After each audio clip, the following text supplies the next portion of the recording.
Maybe sit this one out, sweetheart. The beach house is already full. Olivia's twins and Ryan's new family have packed it to the walls. My mother's text appeared just as I sat in the executive suite of a sleek Miami high-rise. Pen poised over the final documents that would secure Coral Bay Retreat, one of Florida's most exclusive oceanfront resorts. My name is Sophia Langford. At 36, I was on the verge of owning the very resort built beside my family's prized vacation home, the same family who had just uninvited me from our annual summer reunion. We just want to keep it simple this year. Another message followed. You understand, right? You're single, so it's easier for you to make other plans. I smiled, steady hand signing the last page. Of course, Mom, no problem at all. What they didn't know was that their crowded little beach house stood next to the 70-acre luxury property I had just purchased. 16 years of relentless work, sleepless nights, and pouring every consulting bonus into investments had finally paid off. Congratulations, Miss Langford. My realtor slid the keys across the polished table. Coral Bay Retreat is officially yours. For years, I let them assume I was barely getting by. It was easier that way. Olivia, the elder sister, reigned as a social media queen with her perfect family and brand deals. Ryan, the younger brother, was the golden boy with a startup Mom and Dad bragged about endlessly. And me? I was Sophia, the dependable helper, the errand runner, the one who ended up at the overflow table during family dinners. The following weeks blurred into transformation. I redesigned the resort, replacing dated decor with sleek coastal elegance, building a spa, hiring a Michelin-starred chef, expanding the marina. Every decision was deliberate, every detail flawless. Opening weekend was set to align perfectly with the family reunion. As days passed, my phone buzzed with messages. Olivia. Mom said you're not coming. Finally, the kids can use your room as a play area. Ryan. Sorry about the invite thing, sis. You know how it is, the kids need space. Mom. Sending pics of the new patio furniture? You'll regret missing out. Each text only sharpened my resolve. They thought I was small. They thought I was missing out. They had no idea I was building a world beyond their imagination. By the time their convoy of SUVs pulled into the beach house driveway, I would be next door hosting investors, celebrities, and private clients paying $4,500 a night. If my family wanted to visit, they could after making a reservation. The centerpiece of my vision was the infinity pool, shimmering against the Atlantic, perfectly visible from my family's deck. A week before the reunion, my phone lit with a panicked call. Sophia, something awful's happening. They're renovating that old resort next door. Trucks, cranes, noise.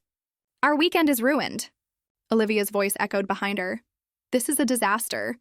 My Instagram feed will look like a construction site. That's terrible, I replied smoothly, watching through my floor-to-ceiling windows as a delivery truck unloaded designer furniture. I'm sure it'll be fine. You're so good at handling these things, Mom sighed. We should have invited you, but there's just no room this year. Don't worry, I said lightly, signing the final inspection report. I've made other plans. The day before the reunion, I stood on my balcony, watching their arrival. Olivia in linen with her picture-perfect family, Ryan flaunting gadgets, Mom and Dad orchestrating chaos. They glared toward Coral Bay as luxury cars swept through my gates, valets ushering guests into a lobby glowing gold. That evening, Olivia texted, OMG, have you seen this? They turned that shabby resort into a billionaire playground. Now we'll be swarmed by rich snobs all weekend. I smiled, adjusting my ivory blazer. Through the glass walls, I could see them whispering, pointing, unaware that tomorrow their complaint would lead them straight to me. Success, I thought, is the sweetest answer to exclusion. Selvi, I told my assistant, make sure the Langfords next door get a welcome basket. Champagne, orchids, the works. After all, they're about to meet the owner. Morning broke flawless, sunlight scattering diamonds across the pool. From my office, I watched Dad fumble with the grill, Mom bark orders, Olivia chase perfect shots, Ryan display a drone. At 9:43 a.m. sharp, Mom stormed my lobby. This is unacceptable. I demand to see the owner. Selvi's smile didn't falter. Of course, ma'am. This way. Behind my desk, sunlight streaming, I waited. The moment their eyes met mine was everything I had imagined. Mom's jaw fell, Dad's gaze swept the ocean view, the art, the nameplate gleaming. Sophia Langford owner. Sophia? Mom whispered. What? What are you doing here? I work here, I said smoothly. Then, after a pause, actually, I own the place. Her face drained. You what? Coral Bay Retreat is mine, Dad stammered. Impossible. How? When? 16 years of work, strategic investments, and choosing not to broadcast my life on Instagram, I replied. You never asked, so I never told. Mom sank into a leather chair, stunned. But you never said anything about money. Would it have mattered? My voice softened, edged. Would it have made the beach house less crowded? Before they could answer, Olivia swept in, sundress fluttering, phone ready. She froze mid-sentence, eyes locking on me. Your sister owns the resort, Mom whispered. Olivia laughed sharply. That's ridiculous. Sophia just does consulting. But her gaze landed on the nameplate, the blazer, the infinity pool. Surprise? I said mildly. That consulting job paid off, Ryan entered, grin spreading. Perfect. All these years we thought you were, wow. Meanwhile, you built this. Sis, you're a legend. I let the silence breathe before speaking. The grand opening is next week. This weekend is just a soft launch. I've reserved villas if you're interested. They're more spacious than the beach house, Mom murmured.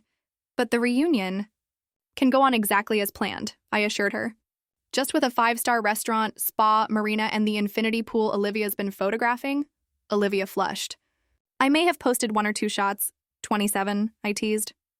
All tagged Bayou's beach house goals. The silence that followed was heavy with unspoken apologies, shattered assumptions, and the realization that the little sister they had dismissed now stood at the top. At last, Dad cleared his throat. Sophia, sweetheart, I think we may have underestimated you. I smiled, letting the gravity of his words settle. You think so? Ryan chuckled, shaking his head. We completely overlooked the fact that our sister was quietly building an empire right next door. Mom suddenly stood, smoothing her silk skirt, her composure faltering for the first time that day. Those oceanfront villas you mentioned, are they truly available? Without replying, I pressed a discreet button on my desk. Moments later, Sylvia appeared, elegant, efficient, carrying 5 polished keycards arranged on a black leather tray. The presidential villas are ready whenever you are, I said evenly. They even overlook your beach house in case nostalgia strikes for the cramped quarters. Olivia reached out, her manicured fingers tracing the resort's embossed gold logo. I can't believe my little sister owns this place, she murmured. Her phone buzzed in her hand. My followers are going to— Your followers can wait, Mom cut in sharply, startling us both. She turned toward me, her eyes softening in a way I hadn't seen in years. Sophia, we owe you an apology. We haven't treated you fairly. No, I answered calmly. You haven't, but for now there's a champagne brunch waiting in the private dining room, and I'd hate to see it wasted. They followed Sylvia slowly toward the infinity pool's view, while Ryan lingered behind, his smile warm. You know the best part? He asked.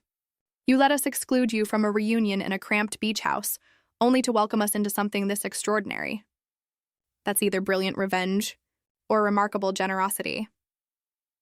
I straightened an old black and white photo on my desk, one from when the beach house was enough, and family gatherings felt simple. Maybe it's a little of both. The weekend unfolded in ways I hadn't predicted. My family, dazzled by the resort's luxury, swung between awe and shame for how they'd treated me. Surprisingly, Olivia was the first to seek something real. I found her the next morning in the spa lobby, staring at a glowing wall of awards and press clippings about Coral Bay Retreat. You know what eats at me? She said softly without turning. All those years I bragged about my influencer deals and Ryan's startup, and you just smiled and nodded. Not once did you throw this in our faces. Would you have believed me if I tried? I asked, stepping beside her. She shook her head slowly. Probably not. We were so sure we had you figured out, the quiet sister, the reliable one. The one who didn't need to be included, I finished for her. Her voice broke. God, we were awful, and you built all of this while we weren't paying attention. Later that afternoon, I spotted Dad by the infinity pool, watching Mom wobble on a paddleboard in the calm shallows. He motioned for me to sit. Remember when you were 10? He asked. That lemonade stand? I laughed softly. How could I forget? You didn't just sell lemonade, he said, his voice laced with nostalgia. You had flavors, a proper ledger, and those handmade loyalty cards. I told you were overthinking it, I smiled. And you were wrong. His gaze stayed fixed on the horizon. You weren't overthinking. You were showing us exactly who you'd become. And we were too distracted by Olivia's recitals and Ryan's science fairs to notice. Before I could reply, Mom joined us in a plush robe, her hair damp from the steam room. The instructors here are incredible, she gushed, then paused, realizing the irony. Of course they are. You hired them. Actually, I corrected gently, I hire people who know how to hire the best. That's the key to business, knowing when to step back and let the experts lead. Like you stepped back and let us make fools of ourselves for years, Ryan teased, appearing with his wife and children, all in matching swimwear. You didn't make fools of yourselves, I said, laughing lightly. You just had a different definition of success. One that didn't include your boring sister with her boring consulting job. On Sunday morning, the last day of their stay, I invited everyone to breakfast in my private penthouse suite, a glass palace above the endless blue. From here, the family's beloved beach house looked tiny, like a dollhouse pressed against the shoreline. It struck me then, how small the things we cling to can seem when our perspective shifts. Mom set down her coffee, hesitation flickering across her face. Sophia, are you planning to sell the resort? Is this some kind of statement? I laughed, light and genuine. No, Mom, this isn't revenge. This is my life's work. I'm keeping it, growing it, maybe even opening more locations. I've always had dreams, they just didn't look like yours. Olivia grinned over her phone. Well, for what it's worth, my engagement has tripled since I started posting about my sister's luxury resort. Speaking of posting, I slid a sleek white envelope across the table. Here's something you might want to share. Inside were lifetime VIP memberships for every member of the family, unlimited access to Coral Bay Retreat year-round. The beach house may feel crowded, I said, but the resort will always have room for family. Dad's voice was thick when he spoke. Sophia, we don't deserve this. No, I agreed softly. But that's what family is, isn't it? Sometimes you receive more than you deserve. And the lesson is learning to be grateful. When they left that afternoon, cars overflowing with gift bags and promises to return, Mom hugged me tighter than she had in years. Next reunion, she whispered, we'll hold it here, and you'll be the first person we call. I watched their taillights fade down Palm Line Drive, then turned back to the ocean. The old beach house sat quiet, dwarfed by Coral Bay's elegance, a relic of simpler days and tangled loyalties. Across the water, my resort thrummed with life and possibility. My phone buzzed. A new post lit up the family group chat. Olivia had uploaded a carousel of reunion photos, the last one of all of us smiling by the infinity pool. Her caption read, "Sometimes the sister you leave out of the beach house owns the resort next door. Sorry, Sophia. We'll never underestimate you again," I typed back with a grin. Next year, bring sunscreen. The beach house might be crowded, but my infinity pool has space for everyone. Family first, because sometimes the best revenge isn't revenge at all. It's proving that success takes many forms. It's making space for growth, forgiveness, and yes, an upgrade to a luxury villa with an ocean view. So I'll ask you, what would you have done if your family excluded you the way mine did? Drop your thoughts in the comments. I read every single one. And here's my advice. Never measure your worth by someone else's standards. Quiet work, patience, and vision can transform your life. Keep building even when no one notices. One day the results will speak louder than any explanation ever could.